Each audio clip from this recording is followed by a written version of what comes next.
Hi friends, my name is Krishna. Welcome back to my YouTube channel.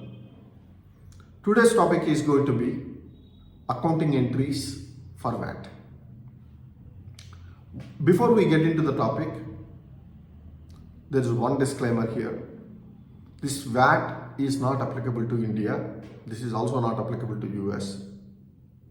This is applicable to those people who are working in BPO, that to working for European countries or other Asian countries where VAT is applicable. Be very clear on this. Right. Now, let us understand what are those important entries we post for VAT. Right? Let us say this is plant. What do? We give input. And once we give the input to the plant, in plant it will get processed, then it will throw us the output. Clear? What is this input? Raw materials. We purchase raw materials and we give this input to the plant. What plant does? It will take the raw materials, it will process and it will give us the output. So these raw materials are being purchased from suppliers. So we purchase them from suppliers. And once we get the output, what do? We sell this output to customers. Correct? This is with suppliers. So when we purchase the goods, what supplier does? He will prepare the invoice. In that invoice, there will be a VAT portion. When we sell the goods, we prepare the invoice. There will be a VAT portion. This VAT is applicable based on the type of products we process and the country which we established our organization. So this is totally depends on the product and the country where your establishment is registered. Okay, so I'm not getting into those details because I'm going with an assumption that these products are applicable to pay value added tax, and the country where this establishment is registered has VAT applicability. Clear? Right. So once we see the VAT portion here, we need to understand what VAT it is. This VAT is being charged by the supplier on my input, right? So this VAT will be called as input VAT. Whatever VAT being charged on purchasing raw materials will be called as input VAT. Whatever VAT we are charging on our output is called output VAT. You need to understand these two differences. When we purchase the goods, we pay VAT to the supplier. Supplier in turn pay that amount to VAT authorities. When we sell the goods, we charge VAT to the customer. That means we collect VAT amount from the customers and we pay it to our authorities. That VAT is called output VAT. Clear? Now, once you understand this, we'll go for an entries now. When we purchase the goods, what entry we post?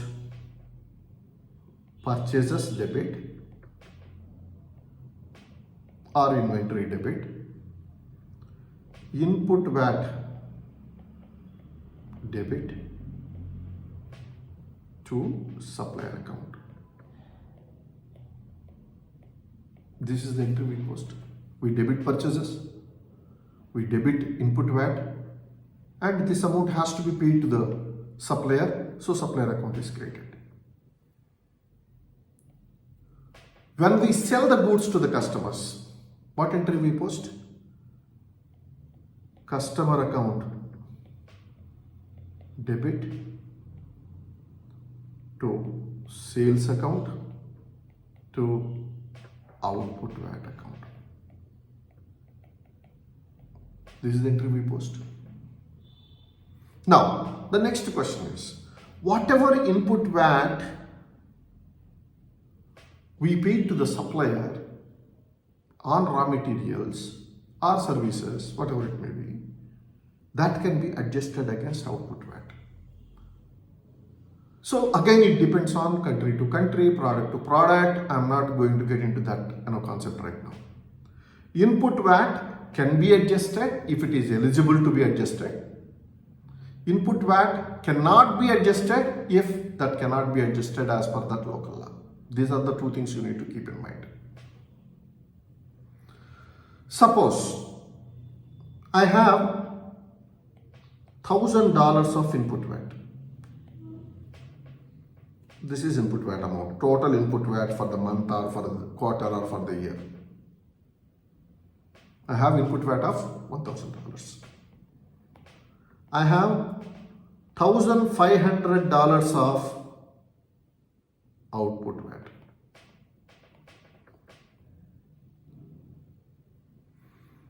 During month end, at the month end or quarter end or half year end or year end, it all depends on again local, as per local laws, country local laws. This input VAT of $1,000 can be adjusted against $1,500 of output VAT. Then you are left with $500 of output here, output VAT. This 500 has to be paid to the VAT authorities. What is the clause here? Here the caveat is the total input VAT is eligible to be adjusted against output VAT. Hence I adjusted. I'm left with $500. This $500 output VAT is in higher side. Hence this $500 has to be paid to the authorities. This is one scenario. Are you clear? Let us go to the second scenario.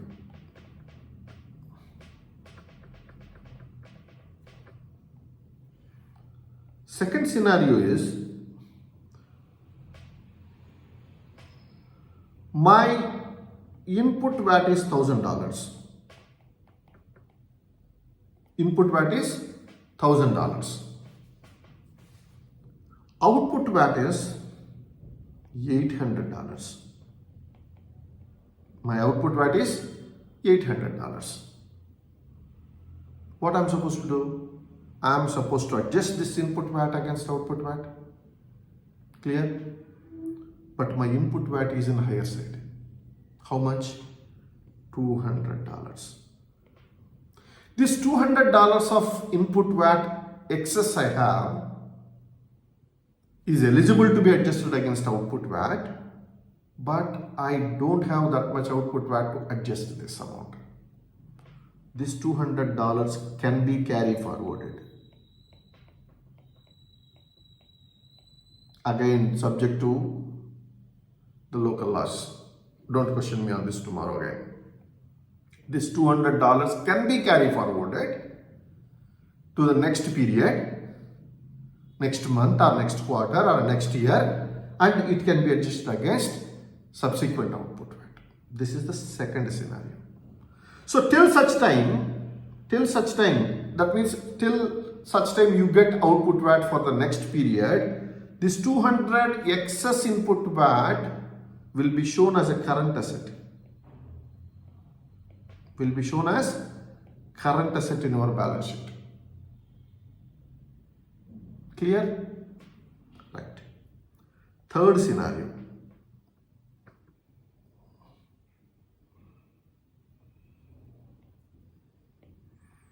I have input VAT of $1,000. This is the third scenario. Input VAT of $1,000. And I have output VAT of $1,500.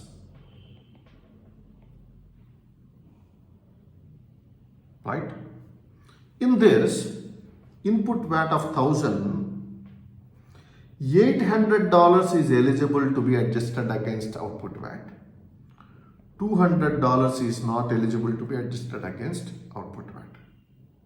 On what basis you are saying that it is eligible or not eligible? Again, as I said previously, it depends on the product and the respective country local laws. Okay, so let us not get into that. So $1,000 input is there. In this input, $800 is eligible to be adjusted against output VAT. $200 is not eligible to be adjusted against output VAT. Then what I am supposed to do? This $800, whatever eligible to be adjusted against this output VAT, I will adjust here. Then how much I am left here? $700. This $700 I will make the payment.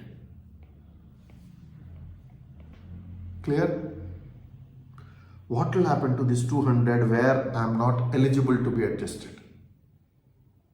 This $200 you are not eligible. So what you need to do is whether we can get the refund for this $200 or not, we need to check with the respective country law. If this 200 is eligible for getting refund, then you can apply for the refund. You can apply for refund. You will get the refund for that. If that 200 is eligible to get the refund. Let us say this is not eligible to get the refund as well. Then what to do? This has to be transferred to P&L account. This 200 has to be transferred to P&L account. Clear? So, in these three scenarios, what are the journal entries we are supposed to post? That I am going to teach now. Okay?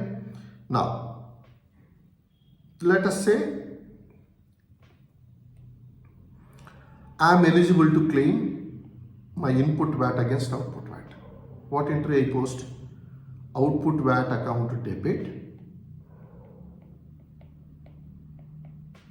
Please bear with my handwriting, very poor. Output VAT account debit and input VAT account credit.